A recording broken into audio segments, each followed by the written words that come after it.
أعوذ بالله من الشيطان الرجيم بسم الله الرحمن الرحيم وما قدر الله حق قدره إذ قالوا ما أنزل الله على بشر من شيء قل من أنزل الكتاب الذي جاء به موسى نورا وهدى للناس تجعلونه قراطيس تبدونها وتخفون كثيرا وعلمتم ما لم تعلموا أنتم ولا آباؤكم قل اللہ ثم ذرهم فی خوضهم یلعبون۔ اور یہودیوں نے اللہ کی قدر نہیں جانی جیسا کہ جو اس کی قدر جاننے کا حق تھا، جب کہا انہوں نے کہ اللہ نے کسی بشر پر کچھ بھی نہیں اتارا۔ قل اے حبیب آپ فرما دیجئے من انزل الکتاب کس نے اتاری وہ کتاب جسے موسیٰ علیہ السلام لے کر آئے، جو لوگوں کے لیے نور، روشنی اور ہدایت تھی۔ تجعلونہ قراطیس تم نے اسے الگ الگ کاغذ بنا لیا، تبدونہا ظاہر کرتے ہو اسے اور اکثر بہت سا حصہ اس کا چھپاتے ہو۔ وعلمتم اور تمہیں وہ کچھ سکھایا گیا جو تم نہ جانتے تھے اور نہ تمہارے باپ دادا۔ اے حبیب آپ ان کو فرما دیجئے ثم ذرہم پھر چھوڑ دیجئے انہیں فی قولہم یلعبون ان کی بیہودہ گفتگو میں کھیلتے ہوئے ان کو۔ اس آیہ مبارکہ کا شان نزول یہ ہے کہ یہودی ایک مرتبہ حبر الاحبار یعنی اپنے بہت بڑے عالم جو یہود کا عالم تھا مالک ابن سیف یہودی، اس کے ساتھ وہ نبی کریم علیہ السلام کی بارگاہ میں حاضر ہوئے تو حضور نے فرمایا کہ کیا تورات میں یہ نہیں لکھا کہ اللہ ان اللہ یبغض، وہ ساوی میں اس کو ذکر بھی کیا گیا اس عبارت کو کہ تورات میں کیا یہ نہیں لکھا؟ اس سے پوچھا مالک ابن سیف سے کہ اللہ موٹے عالم کو ناپسند کرتا ہے۔ موٹے سے مراد اس کو مفتی احمد یار خان نعیمی علیہ الرحمہ نے لکھا ہے کہ جو وہ پادری کہ یعنی جو حرام کھا کے حرام خوری کر کے بہت زیادہ موٹا ہو گیا ہو۔ تو حضور نے فرمایا کیا یہ نہیں لکھا تورات میں؟ تو اس پر اس نے کہا بالکل لکھا ہے۔ تو فرمایا حضور نے تو بھی تو موٹا ہے۔ اس پر وہ غضبناک ہوا، بہت غصہ ہوا اور اس نے یہ کہا کہ اللہ نے کسی بشر پر کچھ بھی نہیں اتارا۔ یہ آیت مبارکہ نازل ہوئی کہ یہودیوں نے اللہ کی قدر نہیں جانی جیسے کہ اس کی قدر جاننے کا حق تھا۔ انہوں نے پہچانا ہی نہیں اللہ کو، اس کی معرفت ہی حاصل نہیں کی کہ اس نے کلام مقدس نازل کیا ان کی ہدایت کے لیے۔ انہوں نے اس چیز کو جانا ہی نہیں کہ یہ اللہ کا کلام ہے اور اللہ کے نبی پہ نازل ہوا ہے اور یہ ایسا کلام ہے کہ اس کی کوئی مثال ہی نہیں پیش کر سکتا، کیونکہ ہے جو اللہ کا تو مخلوق کہاں سے مثال اس کی پیش کرے۔ تو اس پر اس نے یہ بات کہی تو اللہ نے فرمایا، تو اس نے یہ کہا اذ قالوا ما انزل اللہ علی بشر من شیء، فرمایا انہوں نے اللہ کا حق ہی نہیں پہچانا اور یہ کہہ دیا کہ اللہ نے کسی بشر پر کوئی شے نہیں اتاری۔ تو اس پر اس کے کافی سارے لوگ بڑے غصہ ہوئے اور اس کو جھڑکا اور اس کو جو ہے وہ اپنے اس عہدے سے ہٹا دیا۔ پھر کعب بن اشرف یہ بھی بہت بڑا رشوت خور تھا، اس کو جو ہے وہ انہوں نے بڑا بنا دیا، وہ بھی ان کا عالم تھا۔ تو اس مالک ابن سیف کو اس بات کی وجہ سے بے عزت بھی کیا اور اس کو اس کے عہدے سے ہٹا کے کعب بن اشرف کو انہوں نے وہاں پر اس کو وہ اس عہدے پہ بٹھایا۔ تو اللہ نے فرمایا حبیب آپ ان سے فرما دیجئے من انزل الکتاب، پھر وہ بتاؤ کہ وہ کتاب یعنی تورات جو اللہ نے وہ کس نے اتاری جو موسیٰ علیہ السلام لے کے آئے تھے، جاء بہ موسیٰ نورا وہدی للناس۔ تو حضور نے جب اس کو فرمایا تو یہ خاموش ہو گئے، لاجواب ہو گئے، جواب ہی نہیں دے سکا۔ اس پر اس کے لوگ اس پر بہت زیادہ غصہ ہوئے اور اس کو بے عزت بھی کیا۔ تو فرمایا کہ ایسی کتاب یعنی جو تورات تھی ہدی للناس، وہ نور بھی تھی، روشنی تھی اور ہدایت تھی لوگوں کے لیے۔ تجعلونہ قراطیس تم نے اس کے ٹکڑے ٹکڑے بنا لیے، کاغذ بنا لیے الگ الگ۔ تو اس سے معلوم یہ بھی ہوا، مفسرین نے لکھا کہ اسی دور میں یعنی نبی کریم علیہ السلام کے دور میں انہوں نے تورات کے مختلف جو ہے وہ مطلب ٹکڑے بنا لیے تھے، جیسے کہ اب بھی جو ہے وہ گنتی ہے اور پتہ نہیں کیا کیا اس کے 6-7 انہوں نے حصے بنائے ہوئے ہیں تورات کے۔ ایک ہے قدیم عہد نامہ، ایک ہے جدید عہد نامہ، پرانا عہد نامہ، اور اولڈ ٹیسٹمنٹ، اس قسم کی وہ بہت ساری چیزیں ہیں. بہرحال فرمائے کہ تبدون، تم اس کو ظاہر کرتے ہو، وتخفون کثیرا، جو تمہاری اپنی خواہش ہے، اپنی خواہش کے اظہار کے لیے تم اپنی جو تمہاری طبیعت مانتی ہے اس کو تم ظاہر کرتے ہو، لیکن دین محمد میں سے بہت سارا کچھ چھپا لیتے ہو. اور اس میں جو ہے وہ آیت رجم بھی ہے، اس کو بھی چھپاتے تھے. نبی پاک علیہ السلام کی جو سب سے بڑی بات، نبی کریم علیہ السلام کی جو نعت شریف تھی، یعنی حضور کے اوصاف اور حسن تھا، جو صفات بیان کی گئی تھی ان آسمانی کتابوں میں، اس کو یہ لوگ چھپاتے تھے. کیونکہ ان کو یہ مسئلہ تھا کہ ہم میں اتنی ٹائم نبوت رہی ہے اور اللہ نے ہمیں عطا کی ہے، تو خاتم النبیین بھی ہم میں سے آنا چاہیے تھا، بنی اسرائیل میں سے، تو بنی اسماعیل میں سے آ گئے. ان کو یہ بہت بڑا مسئلہ تھا، اس وجہ سے حضور علیہ السلام کی جو نعت تھی اس کو یہ لوگ بالکل چھپاتے تھے. فرمائے کہ اس کا اکثر حصہ تم چھپاتے ہو، تمہیں تو ہم نے وہ کچھ سکھایا تمہارے باپ دادا کو کہ جو تم کچھ جانتے ہی نہیں تھے. فرمائے کہ اے حبیب مکرم صلی اللہ علیہ وسلم، ان کو بتا دیجئے، فرما دیجئے ان کو، اور یہ تمام چیزیں ان پر واضح کر دیجئے، ان کو نصیحت کیجئے. اور اگر اب یہ لوگ نصیحت نہیں مانتے، اس پر عمل نہیں کرتے کہ اللہ نے جو نازل فرمایا اور یہ دین محمد صلی اللہ علیہ وسلم کہ جس نے تمام شریعتوں کو منسوخ کر دیا ہے، یہ ناسخ ہے، تو اب اسی پر عمل کیا جائے گا. جو دین اسلام کے علاوہ کوئی اور دین لے کے آئے گا تو اب جو ہے وہ اس سے کچھ بھی قبول نہیں کیا جائے گا. تو اب ان پر جو ہے وہ حجت قائم کر دی جائے تاکہ کوئی عذر باقی نہ رہے، کسی بھی عذر کی کوئی گنجائش باقی نہ رہے، کوئی یہ بہانہ نہ بنا سکے، کوئی بہانہ پیش نہ کر سکیں. تو فرمائے کہ پھر ان کو اے حبیب آپ فرما دیجئے، اللہ ہی نے تو اتاری ہے.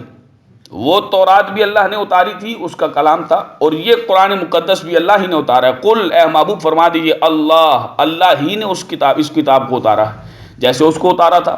ثم ذرہم، پھر ان کو آپ نصیحت کرنے کے بعد ثم ذر، چھوڑ دیجئے، ہم ان کو، فی خوضہم یلعبون، ان کی اس بیہودہ گفتگو میں چھوڑ دیجئے. پھر اگر یہ نہیں مانتے تو یہ اللہ کے عذاب کے مستحق ہوں گے. وَهَذَا كِتَابٌ أَنزَلْنَاهُ مُبَارَكٌ مُصَدِّقُ الَّذِي بَيْنَ يَدَيْهِ وَلِتُنذِرَ أُمَّ الْقُرَىٰ وَمَنْ حَوْلَهَا وَالَّذِينَ يُؤْمِنُونَ بِالْآخِرَةِ يُؤْمِنُونَ بِهِ وَهُمْ عَلَىٰ صَلَاتِهِمْ يُحَافِظُونَ. اور یہ کتاب یعنی قرآن مقدس جس کو ہم نے نازل کیا برکت والی ہے، تصدیق کرنے والی ہیں ان کی جو اس سے پہلے اتری. وَلِتُنذِرَ، اور اس لیے اتاری گئی تاکہ اے حبیب مکرم آپ ڈرائے ام القریٰ، مکہ والوں کو، ومن حولہا، اور اس کے قریب جتنی بھی بستیاں ہیں ان سب کو. والذین، اور وہ لوگ، یؤمنون بالآخرۃ، جو آخرت پر ایمان رکھتے ہیں، یؤمنون بہ، وہ اس قرآن پر بھی ایمان لاتے ہیں، وہم علی صلاتہم یحافظون، اور وہ اپنی نمازوں کی حفاظت کرتے ہیں. اس آیہ مبارکہ میں اللہ رب ذوالجلال نے قرآن مقدس کے متعلق ارشاد فرمایا، یہ ایسی کتاب ہے کہ جس کو ہم نے نازل کیا ہے، برکت والی ہے. مصدق الذی، تصدیق کرتی ہے ان تمام کی جو پہلے اتری ہیں اس سے. تورات ہے، زبور ہے، انجیل ہے، صحائف ہے، وہ تمام ہدایت و رہنمائی کا سرچشمہ تھی.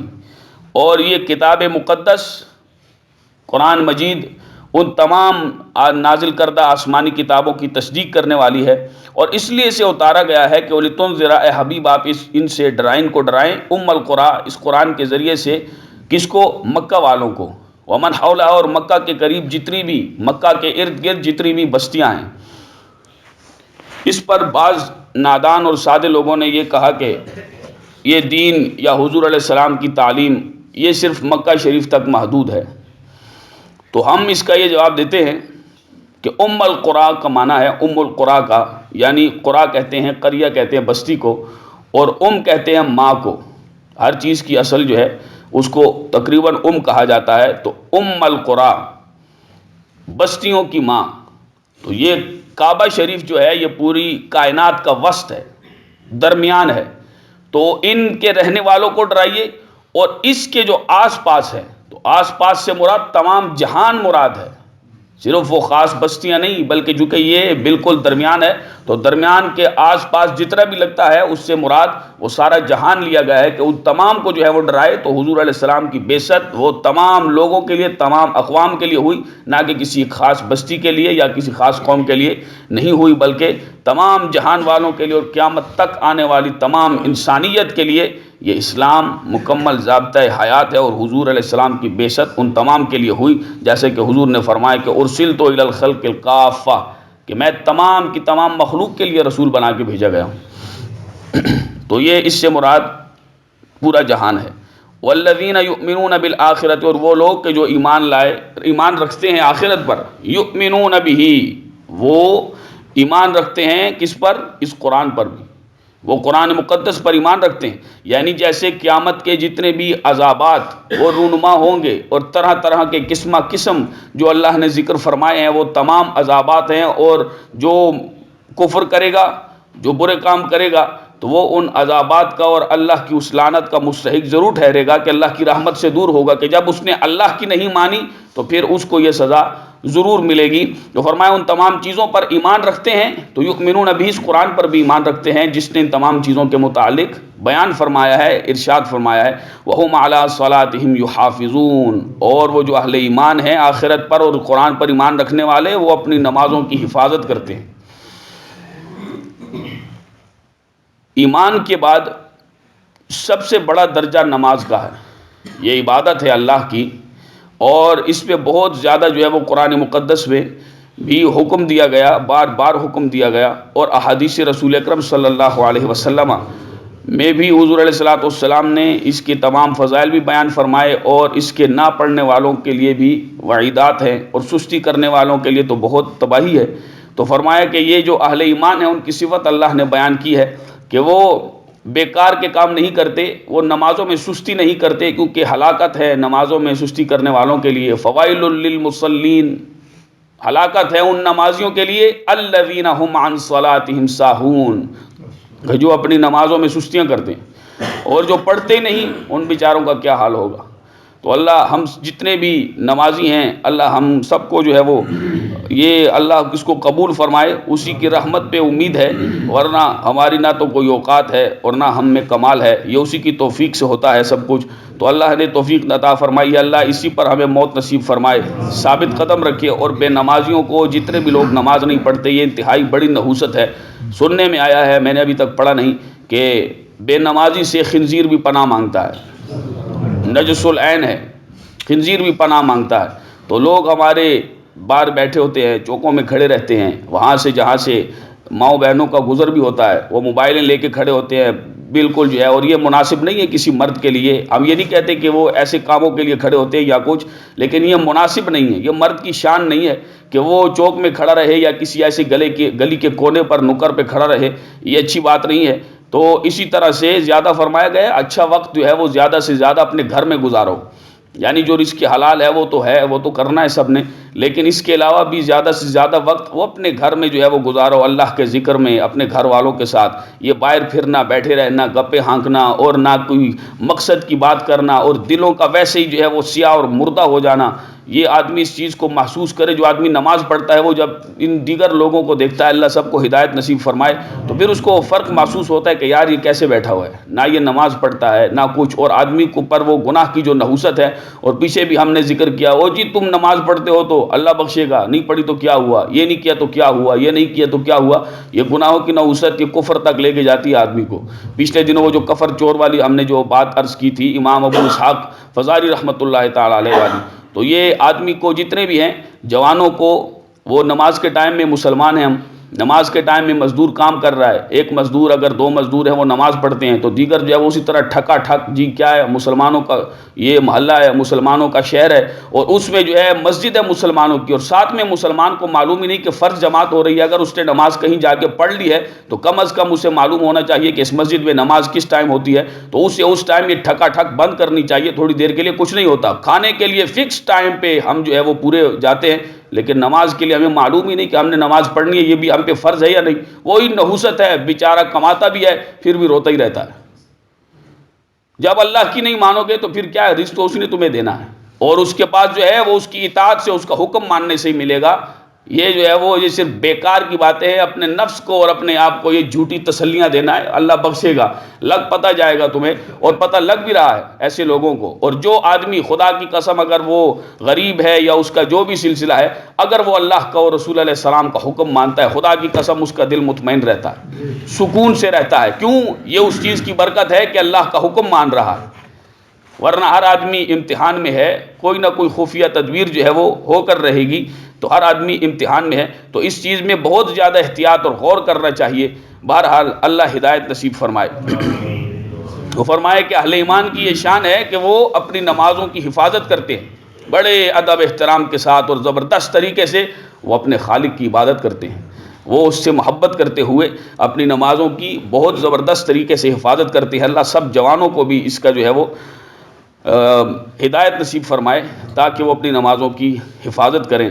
اللہ ہم سب کو بھی شیطان کے حملوں سے بچائے۔ ومن اظلم ممن افترى على الله كذبا او قال اوحي الي ولم يوحى اليه شيء ومن قال سانزل مثل ما انزل الله ولو ترى اذ الظالمون في غمرات الموت والملائكة باسطوا ايديهم اخرجوا انفسكم اليوم تجزون عذاب الهون بما كنتم تقولون على الله غير الحق وكنتم عن آياته تستكبرون۔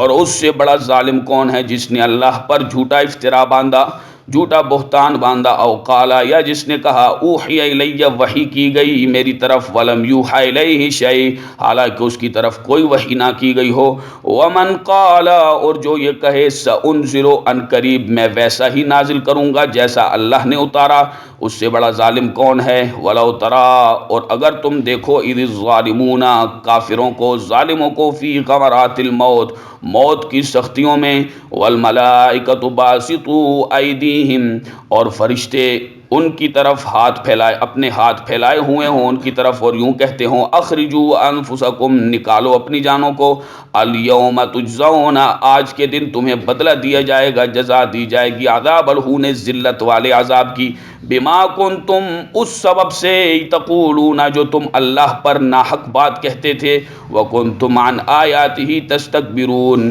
اور تم اللہ کی آیات پر ایمان لانے سے تکبر کرتے تھے۔ کافروں کی اور ظالموں کی، یعنی ظالم وہی کہ جس نے بتوں کی عبادت کرنا شروع کر دی، تو جب بتوں کی عبادت شروع کر دی تو حالانکہ ایسا تو تھا ہی نہیں، ہونا ہی نہیں چاہیے تھا، تو یہ ظالم ہوا۔ کیوں؟ کیونکہ اس نے اپنی ایک اصل چیز کو اس کی جگہ سے ہٹا کے ایک دوسرا کام شروع کر دیا کہ جس کا کوئی تقاضا ہی نہیں تھا۔ تو فرمائے کہ یہ ظالم، اس سے بڑا ظالم کون ہے کہ جو اللہ پر جھوٹا افترا باندھے، یا یہ بات کہے، جھوٹی بات کہے، مراد یہ ہے کہ مطلب وہ کہ اللہ کے یہ فرشتے اللہ کی بیٹیاں ہیں، جیسا کہ آگے آئے گا آیات میں، یہ فرمائے کہ انہوں نے اللہ کے لیے بیٹیاں بنا لیا، وَلَمْ تَكُنْ لَهُ صَاحِبَةٌ، حالانکہ اللہ کی تو کوئی بیوی نہیں ہے۔ 7ویں پارے کے آخر میں یہ آئے گا، بلکہ کل انشاءاللہ۔ تو فرمایا کہ یہ افترا باندھا انہوں نے اللہ، اس سے بڑا ظالم کون ہے جس نے اللہ پر یہ جھوٹا افترا باندھا، یہ بہتان باندھا، یا وہ بندہ کہ اوحی الیہ، کہ جس نے یہ بات کہی کہ اس کی طرف وحی کی گئی۔ یہ اس آدمی کی طرف اشارہ ہے، عبداللہ نامی آدمی کی طرف، کہ جو کاتب وحی تھا، وحی لکھتا تھا۔ تو ایک مرتبہ اس نے یہ وَلَقَدْ خَلَقْنَا الْإِنسَانَ، یہ آیت مبارکہ ہے، آیت مبارکہ کا ایک حصہ ہے، جب اس نے یہ بات کہی تو اچانک اس کے منہ سے یہ بات نکل گئی، فَتَبَارَكَ اللَّهُ أَحْسَنُ الْخَالِقِينَ۔ تو یہ بات تو یہی آیت مبارکہ اتری، تو اس نے اس گھمنڈ میں یہ بات کہی اور مرتد ہو گیا، بعد میں اسلام قبول کیا تھا اس نے، تو وہ مرتد ہو گیا یہ بات کہتے ہوئے کہ یہ جو ہے وہ اب میرے کہنے پہ وحی اترے گی۔ تو یہ فرمایا گیا کہ یا او قالا، یا وہ بندہ جو یہ کہے اوحی الیہ، مجھ پر وحی اتاری گئی، ولم یوحی الیہ، حالانکہ اس پر کچھ بات نہیں اتاری گئی۔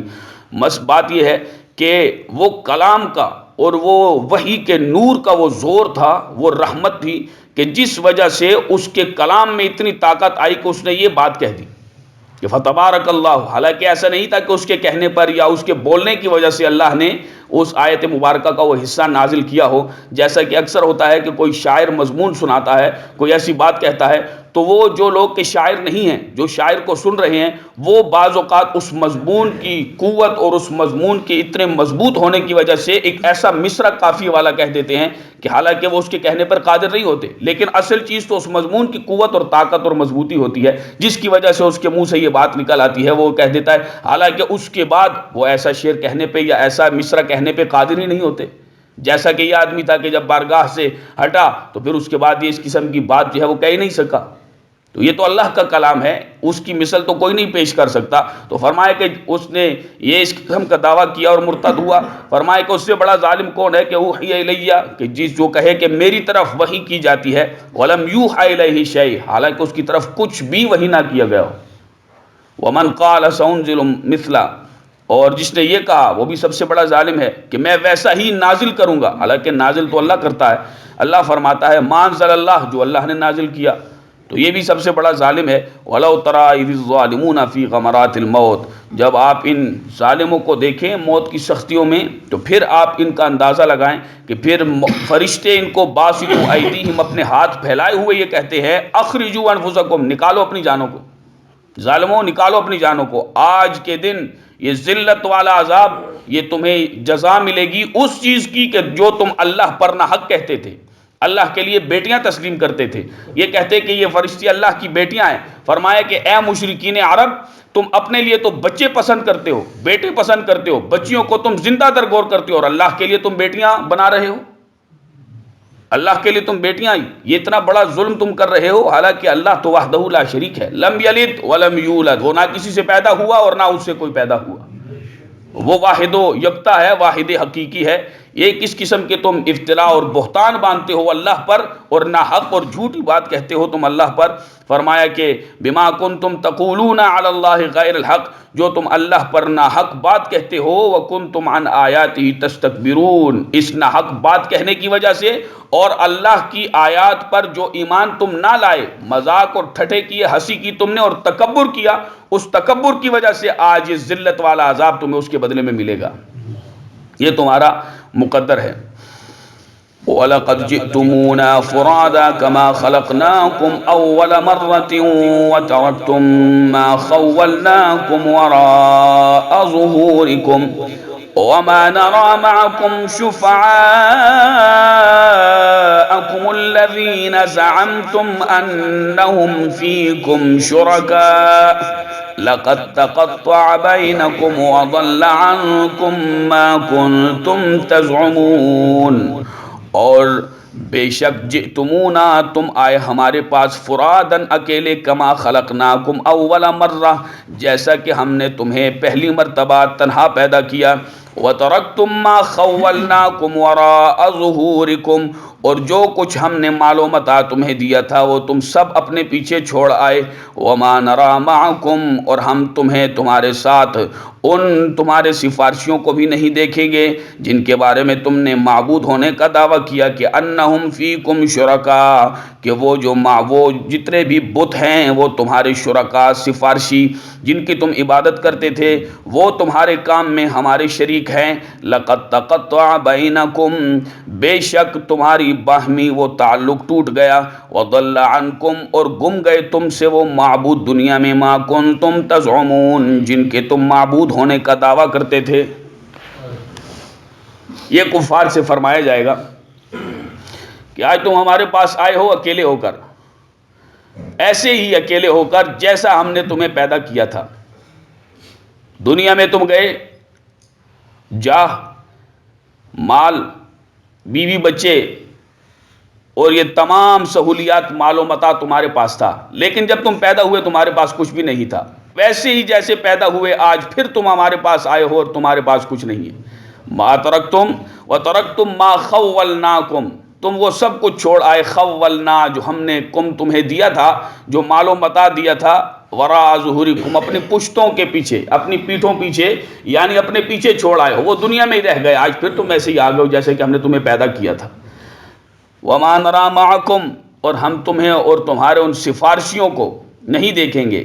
یہ جتنی بھی آیات ہے میں بار بار اس کو انشاءاللہ ذکر کروں گا، تاکہ جو ہے وہ ایک بہتان لگایا جاتا ہے مسلمانوں پر. یہ ولی نبی کو پکارتے ہیں، ان کو کہا جائے کل کدھر ہے تمہاری سفارشی، ہم تمہیں اور تمہاری سفارشیوں کو نہیں دیکھیں گے.